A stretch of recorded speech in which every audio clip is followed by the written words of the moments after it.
So someone was asking, does it have to be pH neutral water that you put your seeds in? Well, maybe. Let me know. From the people that I've looked at, so someone was saying, does the water that you put your seeds in, does it need to be pH neutral, pH 7? And from what I could gather from people doing this at home, it's not necessary for the seeds themselves in order to sprout. It's just not really going to matter a lot until you get to the point where you got roots.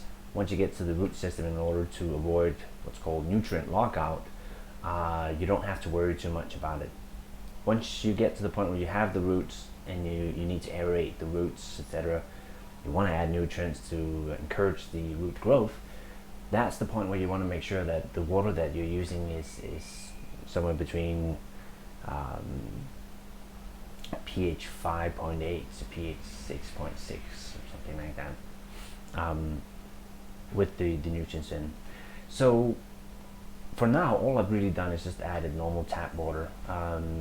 Water here in Japan does have some chlorine in it for sure, but we do have a small filter on our tap, so most of that should be sort of cleared off. Kind of, well, actually, come to think of it, it's probably very close to reverse osmosis, which some people are suggesting you use once you get to the hydroponics. Actually, I think I'll do that.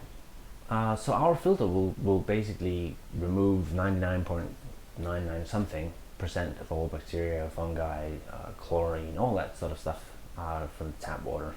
So probably once I get to the point where I need to fill my tank for the hydroponic system, I'll probably start off by using that, just so I can clear out some of the parts per million that's not water.